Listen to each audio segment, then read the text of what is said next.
Hello dear student, आजच्या व्हिडिओमध्ये आपण न्यू चॅप्टर स्टार्ट करत आहोत, which is the third chapter, force and pressure. हा जो चॅप्टर आहे तो 9th and 10th स्टँडर्डच्या बेसिक नॉलेजचा पार्ट आहे. म्हणून आजच्या चॅप्टरमध्ये ज्या बेसिक संकल्पना मी सांगणार आहे तो फ्युचर नॉलेजचा बेस असल्यामुळे नीट समजून घ्या. त्यातला फर्स्ट कॉन्सेप्ट आहे दॅट इज द फोर्स, जो आपण आज बघणार आहोत. फोर्स कशाला म्हणायचं? किंवा तुम्ही एखाद्या ऑब्जेक्टवर फोर्स अप्लाय केला आहे असे म्हणतो तेव्हा ॲक्च्युली काय असतं किंवा कशाला तुम्ही फोर्स म्हणणार? तर बघा, सपोज आता माझ्या हातामध्ये हे एक ऑब्जेक्ट आहे, हे मी इथे ठेवलं आहे आणि जेव्हा मी म्हणते की मी त्यावर फोर्स अप्लाय करणार आहे किंवा फोर्स अप्लाय केला आहे, म्हणजे मी त्याला काय करेल?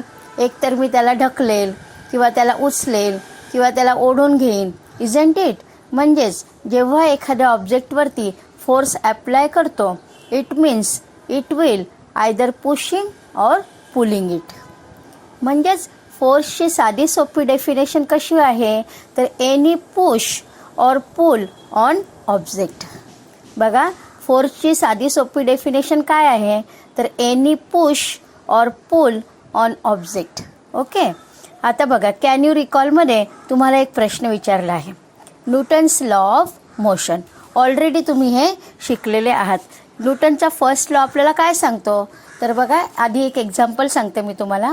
आता बघा, बंद असलेला फॅन असतो आणि जेव्हा आपण त्या ऑनच्या बटनावर प्रेस करतो त्यावेळेस तो स्टेडी पोझिशनमध्ये असतो आणि थोड्या वेळाने त्याची व्हेलॉसिटी वाढत जाते आणि तो त्या पोझिशनमध्ये चालू असतो. किंवा चालू असलेला फॅन आहे बघा.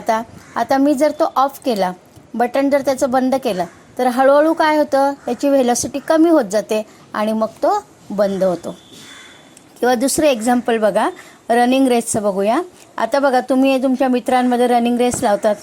जेव्हा तुम्ही स्टार्ट करतात तेव्हा कशी स्टार्ट करतात? रेडी स्टेडी गो म्हटल्यावर आपण स्टार्ट करतो आणि जेव्हा स्टार्ट करतो तेव्हा तुमचा स्पीड जो आहे किंवा तुमची व्हेलॉसिटी जी आहे ती कमी असते आणि मग थोड्या वेळानंतर तुम्ही ग्रीप पकडतात आणि जेव्हा एंड पॉईंट येतो आणि तुम्हाला एंड पॉईंट पोचल्यावर थांबा म्हटलं, स्टॉप म्हटलं, तरी तुम्हाला थांबता येत नाही. तर तुम्ही काय करता? थोडेसे पुढे जातात आणि मग तुम्ही थांबतात. मग ही सर्व जी एक्झाम्पल आहे ती न्यूटन फर्स्ट लॉ एक्सप्लेन करणारी आहे. म्हणजे कशी आहे बघा, न्यूटनचा फर्स्ट लॉ तो आपल्याला असं सांगतो की whenever any object if it is moving then it will continue to be in motion. Whenever any object if it is moving then it will continue to be in motion and if it is steady then it will remain steady. म्हणजेच एखादा object मोशनमध्ये असेल तर तो मोशनमध्येच राहतो आणि जर तो steady असेल तर तो स्टेडीच राहतो. मग कधीपर्यंत तो स्टेडी राहतो? म्हणजे बघा, आता मी तुम्हाला फॅनचं एक्झाम्पल सांगितलं होतं. तर फॅन कधीपर्यंत स्टेडी राहील? तर तुम्ही बटन चालू करत नाही तोपर्यंत किंवा बटन तुम्ही बंद करत नाही तोपर्यंत तो त्याच पोझिशनमध्ये राहतो.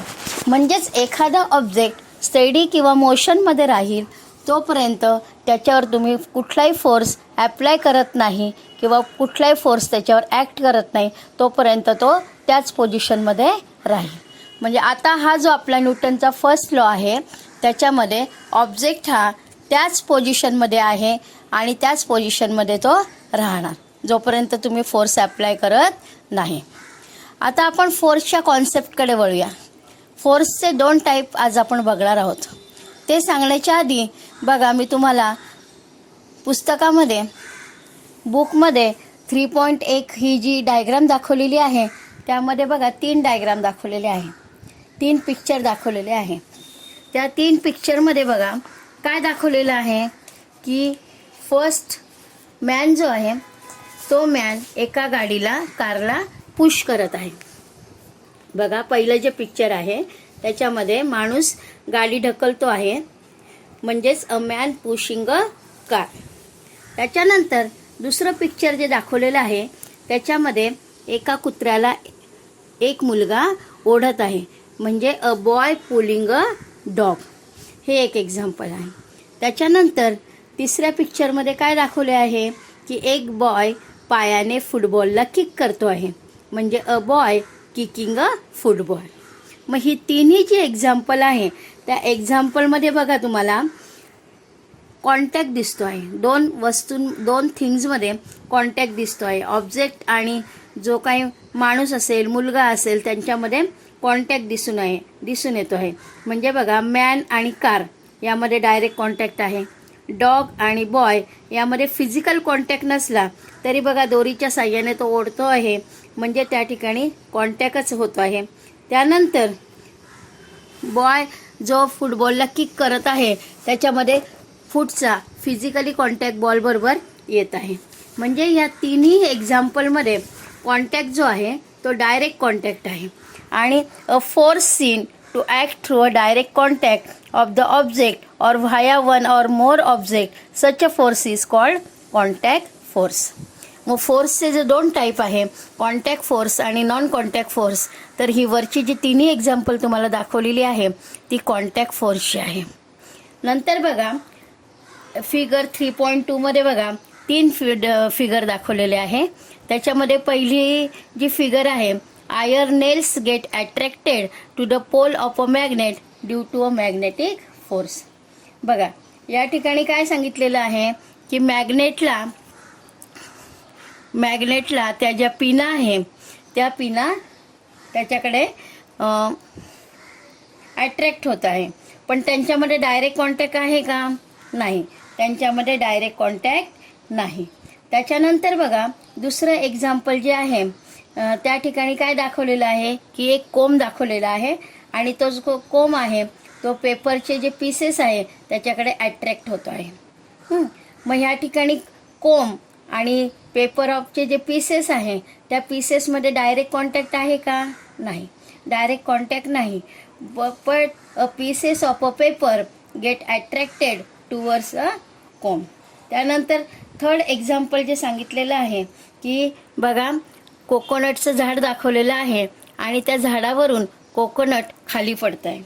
तर आता हे जे कोकोनट खाली पडतं आहे याच्यामध्ये डायरेक्ट कॉन्टॅक्ट नाही, पण ते कशामुळे खाली पडतं आहे? तर अर्थ जी आहे ते बिग मॅग्नेट आहे आणि due to a gravitational force ते जे कोकोनट आहे तो कोकोनट खाली जमिनीकडे अट्रॅक्ट होत आहे.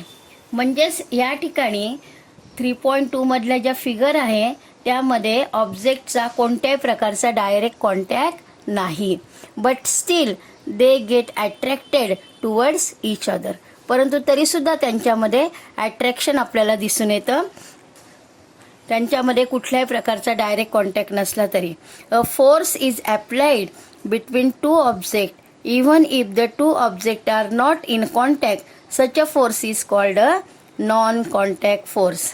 या ठिकाणी बघा फोर्सचे दोन टाईप आपण बघितले, कॉन्टॅक्ट आणि नॉन कॉन्टॅक्ट. नावामध्येच तुम्ही लक्षात ठेवायचं आहे, कॉन्टॅक्ट फोर्स म्हणजे ज्याच्यामध्ये डायरेक्टली एकमेकांचा संबंध येतो किंवा डायरेक्टली त्यांचा कॉन्टॅक्ट येतो ऑब्जेक्टचा, तेव्हा त्याला म्हणायचं कॉन्टॅक्ट फोर्स.